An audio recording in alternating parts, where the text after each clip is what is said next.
Hello, we're glad to have you again. Raise Spectre is a minion spell that allows you to resurrect slain enemies to fight for you and support them with gems that benefit their abilities.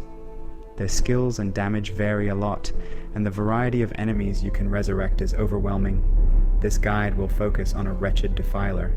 It's a spider-like creature that fires projectiles with extremely high base lightning damage and far shot, meaning the damage is higher at a distance. You can find them on T17 maps. The build guide can be used for other similar spectres. You just have to adjust a few parameters to fit your type of minion. It's a very typical minion build with just one caveat. As you put on Wraithlord, you can no longer summon non-Spectre minions. It will, in turn, extend your maximum Spectre limit by 4 and increase the level of all minion gems by up to 2. You can then be able to summon 8 or even 9 Spectres. The build has a few noticeable downsides, one of which is the acute pandemonium of audiovisual clutter these minions create. It obscures your vision and numbs your senses. The other is the fragility of Spectres that will die if you don't invest in minion survivability, but that can be fixed with items. We recommend getting around 6 Defilers and some supporting Spectres. The bonuses they grant can be really good. Try 1 Spectral Commander for action speed, Pale Seraphim to debuff enemies, and maybe the Warcaller for the onslaught. They're available as of 3.24. For defenses, you will follow the usual drill. Aegis Aurora with capped block chance for spells and attacks with a lot of armor and tons of energy shield. We should make it a Chaos Inoculation build while we're at it. With enough life regeneration and Zealot's Oath, DOT should not be an issue. Clear speed is that of a typical minion build. Single target damage is good. With a high investment, it can kill uber pinnacle bosses. It's not that different from a regular minion build when it comes to its price. Jewels and high-end upgrades are probably the most expensive parts.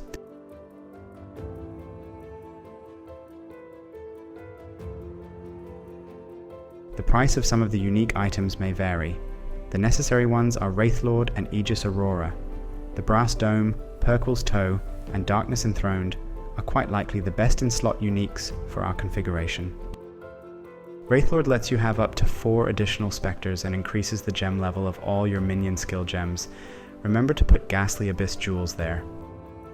Martyr's Teaching can be a really good weapon as it increases the critical strike chance of your Spectres to a point where you can consider making it a crit build. It lacks minion damage mods, but increases their skill gem level by up to 2. Aegis Aurora instantly recovers a big portion of your ES on block, requires capped block chance and high armor. You can corrupt it for a chance to take a portion of incoming physical damage to be taken as chaos. The Brass Dome has tons of armor, causes you to take no critical damage, and grants maximum elemental resistances. These stats will boost your survivability significantly. You can corrupt it to increase the level of socketed minion gems. Due to the potency of Ghastly Abyss jewels, we recommend the Darkness Enthroned belt. Socket your best jewels in its sockets. You can use Iol's Uprising to have one of your auras off charge, which is desirable if you want to run more auras such as Wrath or Zealotry. The Jinx Juju is a fine choice. It grants good defensive utility by reducing all your damage taken from hits by 10%, given your Spectres are durable too. Perquel's Toe. This one is the best in slot amulet. Lightning damage has a wide range of possible rolls. Lucky hits roll twice to select the better outcome, resulting in around 30% more damage.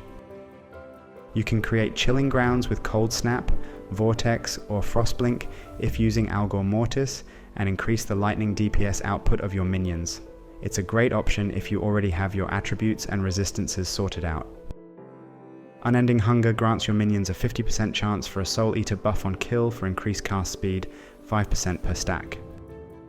Socket a large ring Thread of Hope near Endurance Notable and allocate Divine Shield, Glancing Blows, Redemption, and Righteous Army. Go for the Balbala version of Brutal Restraint and get the Trader. You will only use 3 or 4 of your flasks. We deem it the preferable option as there are simply not that many good flasks you can use when compared to other builds. You can get additional spell and attack block chance via Determination and Discipline modifiers on a Watcher's Eye. You're also using Haste, but there are not many good modifiers for this aura here. All of your rare items should provide you with enough resistances and attributes. Strength and Dexterity are especially important.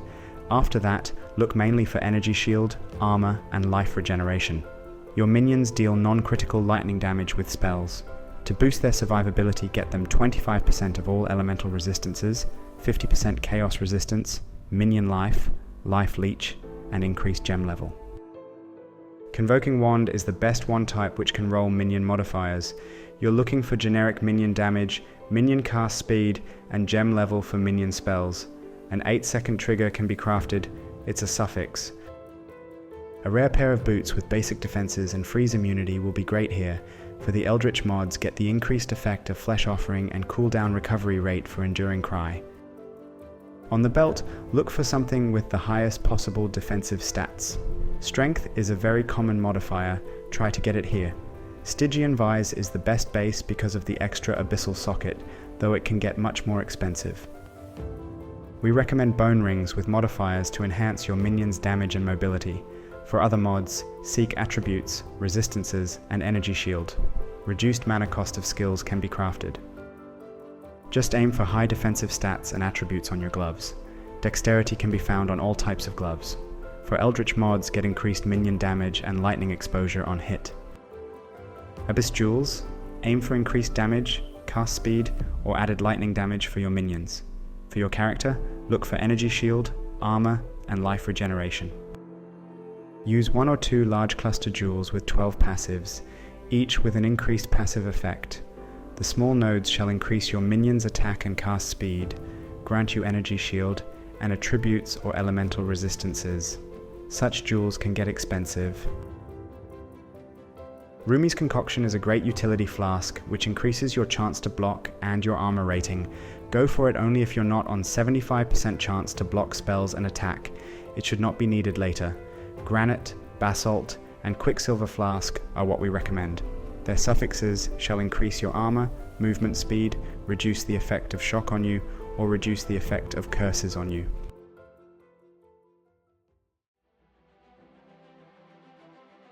This build is centered around the Wretched Defiler. It deals lightning damage with projectile spell. At gem level 25 you can summon 1 additional Spectre. It is achievable. Link it with minion damage, spell echo, returning projectiles, pierce, and either faster casting or awakened lightning penetration support gems. Use Determination for added and increased armor, which is very important in this build. Discipline adds energy shield and ES recharge rate. It's also crucial because you have no life. Haste increases attack, cast, and movement speed for you and your minions. It can be replaced with Tempest Shield if you can't cap your spell block chance without it. Link these 3 with Enlightened support to reserve less mana. Flesh Offering increases cast, attack, and movement speed for your minions. Bone Offering can be used instead to cap your own block chance, but that should not be necessary. Desecrate creates corpses to be consumed with Flesh Offering. Conductivity lowers enemies' lightning resistance to deal more lightning damage. You can link them all with Arcanist Brand if you don't have a wand that would cast a spell every 8 seconds. Molten Shell prevents a portion of incoming hit damage for some time or until it breaks. Cast when damage taken support should trigger Molten Shell after taking a certain amount of damage. Sniper's Mark causes enemies to take increased projectile damage. You can link it with Mark on hit support if you use Shield Charge. Enduring Cry regenerates your energy shield and grants endurance charges. Allocate Zealot's Oath to make it work. Call to Arms support will automatically cast Enduring Cry for you. Shield Charge is the movement skill of your choice. You can replace it with anything similar, but use something that hits to apply exposure via gloves implicit. Shield Charge can even apply Mark if you plan to use Mark on hit support. Killing all the bandits for 2 additional passive points is the only sound option. Soul of the Brine King is the best major god. It prevents getting stunned multiple times in a row and grants freeze immunity with reduced effect of chill on you. Soul of Gruthkul for 1% additional physical damage reduction for each hit you've taken recently up to a maximum of 5% is a good choice for a minor god, but you could also choose Abarath or Garukan. From the passive skill tree, gather minion damage, minion life, minion cast speed, maximum energy shield, armor, block chance, and aura effect with reservation efficiency. Your keystones are Zealot's Oath, Chaos Inoculation, Glancing Blows, Divine Shield, and the Traitor. Remember to allocate Death Attunement Notable. It's very important. If your minions die, allocate Grave Intentions Notable. and its mastery for increased minions' maximum life. For masteries, get minions elemental penetration and increased effect of offerings as minion offense masteries, minion life leech as minion defense mastery, 10% of physical damage from hits taken as chaos damage as armor and energy shield mastery, mana reservation efficiency as mana mastery, and reservation mastery for increased effect of auras on you. Shield mastery for increased chance to block may be needed if you don't have your block chance capped. And that concludes this guide. Thank you for watching. Like the video and subscribe to the channel. See you soon.